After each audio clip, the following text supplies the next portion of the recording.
Assalamualaikum warahmatullahi wabarakatuh. Perkenalkan, nama saya Rauh Mujahidah dari SDN 1 Panunggul. Dalam kesempatan kali ini, saya akan menyampaikan video diseminasi dengan praktik coaching pada topik asesmen pembelajaran digital. Saya akan terlebih dahulu menyampaikan ringkasan materi yang sudah saya sampaikan pada proses diseminasi terhadap guru-guru di sekolah saya. Asesmen merupakan sebuah alat ukur yang sangat penting untuk menilai sejauh mana kemampuan dan perkembangan peserta didik. Pemberian umpan balik peserta didik sebagai pendorong pengembangan diri peserta didik serta digunakan sebagai acuan dalam peningkatan pembelajaran. Asesmen digital digunakan sebagai bentuk variasi dalam penilaian peserta didik agar tidak monoton dan agar sesuai dengan perkembangan zaman. Salah satu platform digital yang dapat digunakan dengan mudah yaitu Quizizz. Penggunaan platform ini memiliki banyak keuntungan, diantaranya yaitu memberikan data dan statistik hasil kinerja siswa secara langsung, dapat dikerjakan saat pembelajaran berlangsung atau bersama-sama, dan dapat pula dijadikan PR. Pada saat diseminasi, saya memilih menggunakan praktik coaching karena rekan sejawat saya memiliki pengetahuan mengenai teknologi dan juga kemampuan yang sama dengan saya. Karenanya, saat diskusi berlangsung, saya lebih memilih untuk menggunakan teknik coaching. Nah, adapun beberapa highlight dari diskusi dan pertanyaan pada saat sesi coaching berlangsung, yang pertama yaitu kapan sebaiknya asesmen pada pembelajaran dilakukan. Kemudian yang kedua yaitu bagaimana sebaiknya penerapan media Quizizz dalam asesmen pembelajaran di kelas rendah agar bisa efektif. Kemudian pertanyaan yang ketiga yaitu apakah asesmen non-kognitif bisa dilakukan melalui platform Quizizz. Berdasarkan praktik coaching yang sudah saya lakukan bersama dengan 2 orang teman sejawat di sekolah saya, ada beberapa hal yang dapat kami simpulkan. Yang pertama yaitu asesmen dengan menggunakan media atau platform digital merupakan hal yang perlu dilakukan sebagai bentuk variasi asesmen pembelajaran agar siswa lebih tertarik dan asesmen yang dilakukan tidak monoton. Kemudian, asesmen pembelajaran juga dapat dilakukan pada saat proses pembelajaran berlangsung atau di akhir pembelajaran. Yang ketiga yaitu asesmen dengan menggunakan platform Quizizz dapat digunakan pada seluruh kelas, baik di kelas rendah maupun di kelas tinggi. Yang keempat yaitu platform Quizizz juga dapat digunakan sebagai asesmen non-kognitif, jadi bukan hanya untuk asesmen kognitif saja, tetapi juga dapat digunakan sebagai asesmen non-kognitif. Berikut ini merupakan video diseminasi dengan praktik coaching yang saya lakukan bersama dengan teman-teman sejawat di sekolah saya. Assalamualaikum warahmatullahi wabarakatuh. Perkenalkan, nama saya Rauh Mujahidah dari SDN 1 Panunggul. Pada kesempatan kali ini saya akan melaksanakan diseminasi mengenai konsep asesmen pembelajaran digital.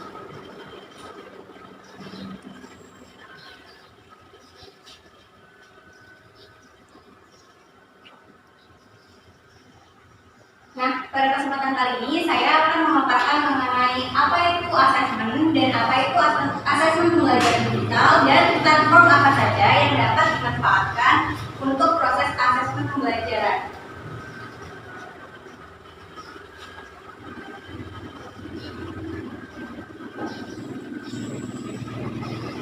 Asesmen merupakan proses pengumpulan dan pengolahan data yang berkaitan dengan perkembangan anak serta penyajian hasil dalam bentuk deskripsi atau narasi yang dapat digunakan untuk mengenali anak secara rinci. Nah, ada beberapa tujuan dari asesmen. Yang pertama yaitu asesmen digunakan untuk menilai pencapaian kompetensi dari peserta didik. Kemudian fungsi dari asesmen yang lainnya adalah memberikan umpan balik yang efektif bagi peserta didik. Selanjutnya yaitu dapat meningkatkan mutu pembelajaran dan juga dapat mendorong pengembangan diri peserta didik. Nah, beberapa media digital yang dapat kita manfaatkan diantaranya yaitu Google Form, kemudian Quizizz, Kahoot, dan yang lainnya. Nah, salah satunya yaitu dengan menggunakan Quizzes. Nah, untuk menggunakan Quizzes, langkah pertama yang dapat kita lakukan adalah masuk ke dalam quizzes.com. Kemudian kita bisa melakukan register atau pendaftarannya. Nah, setelah kita sudah sukses masuk ke dalam platform Quizzesnya, kemudian kita bisa pilih sebagai guru. Nah, setelah itu kita bisa klik untuk membuat pilihan.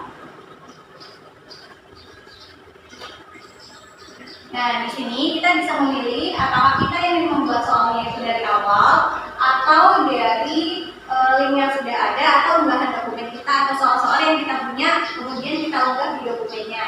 Nah, setelah kita memilih, misalnya kita membuat soalnya dari awal, kemudian kita bisa menentukan jenis soal yang bisa kita pilih. Ada pilihan ganda, kemudian ada menjodohkan, atau susunan ulang, atau mengisi bagian yang kosong seperti isi yang singkat. Nah, setelah kita menentukan, baru kita menentukan juga waktu untuk menjawab soalnya itu berapa lama. Kemudian setelah dibuat, baru kita menyimpan soal yang sudah kita buat itu, kemudian memilih pengaturan dari profil nama, mata pelajaran. Nah, setelah selesai, baru kita bisa membagikan tugas tersebut kepada siswa. Nah, jika ditemukan kendala seperti tidak semua siswa memiliki handphone atau gadget yang memadai untuk mengerjakan kuis-kuis yang ada pada gadget, kita bisa menggunakan kuisnya itu menggunakan mode kertas. Nah, untuk mode kertas sendiri, ya, Bapak Ibu nanti bisa memilih klik dipilih mode kertas, kemudian bisa meng-print cue card-nya, ya.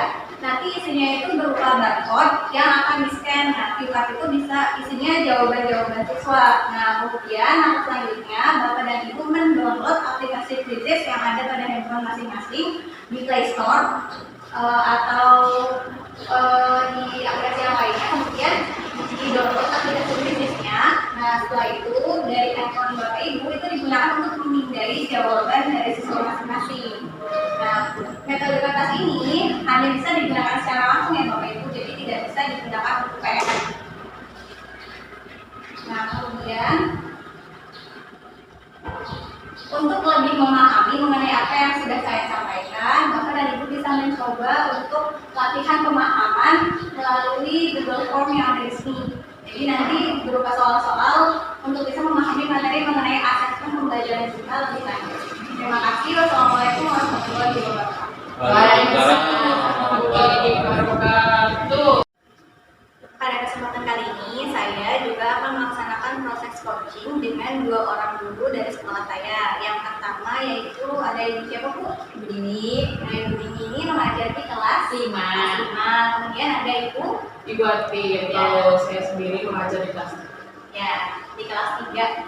Nah, Bu, kan saya sudah melaksanakan inseminasi. Nah, dari inseminasi yang saya lakukan itu kan ada yang namanya asesmen pembelajaran. Nah, kira-kira di kelasnya Ibu Dini dan juga Ibu Atin itu bagaimana sih proses asesmen pembelajaran dilaksanakan?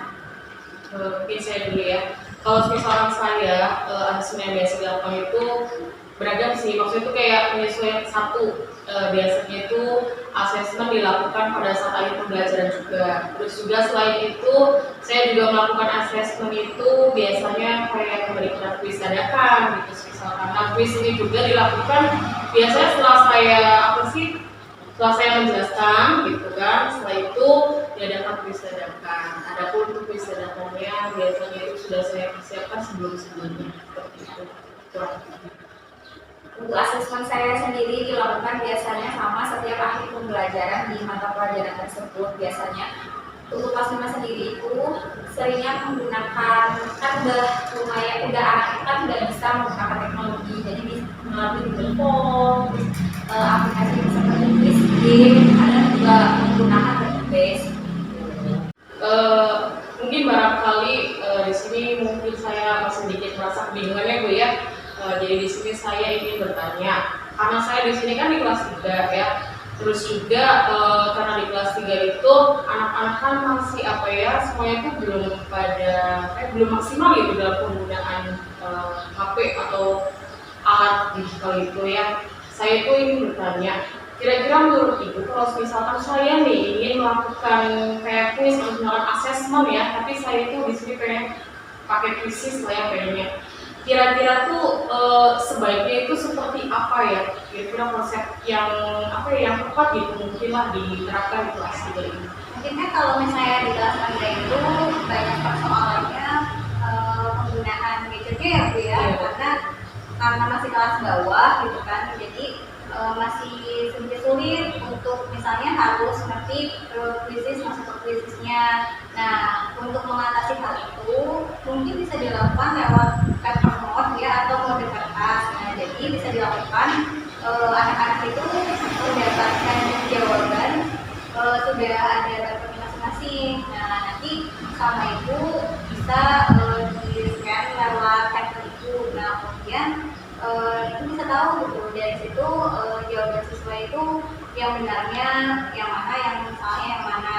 Nah, kalau misalnya untuk kelas rendah bisa dilakukan asesmennya menggunakan buku itu bisa menggunakan buku kertas, karena kalau misalnya menggunakan quizzes yang seperti biasa atau masing-masing itu menggunakan handphone mungkin bisa dijadikan PR ya, karena kalau misalnya di sekolah kan terbatas ya Bu ya, karena dari semua siswa juga yang membawa handphone atau yang punya handphone bahkan mungkin kan baru beberapa saja gitu semuanya.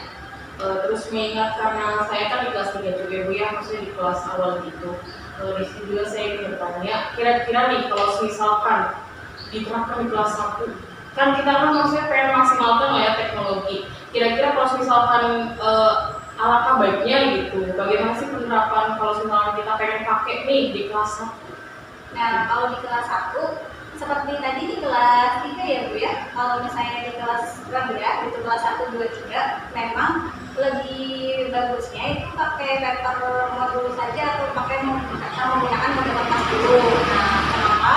Karena selain keterbatasan yang punya handphone, kemudian juga penggunaannya yang masih banyak yang belum memahami gitu kan. Nah, kalau di kelas 1 sendiri itu kan anak itu banyak yang belum bisa memahami soal karena mungkin membaca saja kan kesulitan ya. Jadi kalau misalnya tipe soalnya itu bukan berupa pilihan ganda itu akan kesulitan. Jadi untuk mengenalkan quizesnya saja dulu kalau misalnya di kelas muda. Jadi mereka itu nanti terbiasa ketika mereka sudah naik ke kelas 4, 5 atau kelas 6. Jadi kayak seperti pengenalan awal. Ya, tapi kan selama ini kan kita hanya menilai kan kognitif saja ya, ya. Apakah penilaian non kognitif juga, asesmen non kognitif juga bisa menggunakan platform atau bagaimana gitu kan? Kita selama ini hanya menilai kognitif. Ya. Bagaimana dengan non kognitif? Apakah bisa menggunakan aplikasi platform tersebut? Ya, tentunya sungguh bisa ya Bu ya, pakai quizzes juga, bukan hanya untuk kognitif saja, tetapi untuk asesmen diagnostik yang non kognitif juga bisa. Nah, kalau misalnya untuk yang non kognitif, misalnya ingin menggunakan soal pilihan, nah tentunya kan tidak ada jawaban benar atau salah ya Bu kalau misalnya yang kognitif. Jadi misalnya pilihannya itu berupa survei saja, surveinya misalnya berupa iya atau tidak. Misalnya ada pertanyaan, apakah pembelajaran ini dirasa menyenangkan bagi Ananda? Jawabannya hanya iya dan tidak. Atau misalnya kalau untuk kelas 5 kan sudah lebih bisa memahami soal, kemudian sudah lebih bisa juga menggunakan gadget ya. Nah, bisa juga soalnya itu berupa ini saja isian. Ya, jadi mereka tidak usah memilih survei yang tidaknya, tapi juga bisa mengungkapkan perasaan mereka. Bu, mungkin ada satu lagi yang ingin saya tanyakan ya. Untuk pelaksananya sendiri nih, kira-kira apa ya menurut Ibu tuh waktu yang efektif gitulah, kapan gitu untuk pelaksanaan asesmen ini, terutama di kelas 3? Kalau misalnya untuk asesmen secara keseluruhan dulu ya, bukan yang berbasis digital dulu. Nah, yang dilakukan sama Ibu Ani itu sudah benar. Jadi bukan hanya ada akhir pembelajaran, tapi juga bisa selama proses pembelajarannya. Karena kita kan tidak hanya menilai kognitif siswa ya Bu ya, jadi tidak hanya menilai kemampuan siswanya saja, tapi bagaimana proses belajar siswanya, termasuk karakter siswa selama mengikuti pembelajaran juga seperti apa. digunakan. Jadi bisa selama proses pembelajaran berlangsung dan juga bisa di akhir pembelajaran. Nah, kalau untuk asesmen menggunakan metode digital, memang kalau misalnya di tengah-tengah pembelajaran juga bisa dilakukan, ya kayak misalnya memberikan kuis di tengah-tengah pembelajaran, atau misalnya di akhir juga tidak apa-apa kalau misalnya sudah selesai menjelaskan materi atau misalnya kegiatan pembelajaran, proses pembelajaran sudah berlangsung, baru ibu kasih asesmennya itu di akhir gitu. Jadi boleh selama proses pembelajaran berlangsung atau boleh juga ketika di akhir. Nah, mudah-mudahan sesi coaching kita kali ini bisa membawa banyak manfaat ya untuk pembelajaran di kelas ibu masing-masing. Nah, untuk tindak lanjutnya supaya lebih bisa memahami dan juga bisa menerapkan dari penggunaan itu untuk kelas 5 atau kelas 3 dalam mengajar kertas ya. Nah, selanjutnya kita latihan saja ya Bu ya, langsung latihan untuk membuat soal-soal asesmen pada thesis.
Yang sudah meluangkan waktunya hari ini untuk praktek pembuatan asesmen pada kuisnya bisa dikerjakan di lain waktu. Nanti kita akan pertemuan kita kembali untuk berdiskusi mengenai soal-soal pada kuis yang dibuat oleh ibu dan ibu selanjutnya.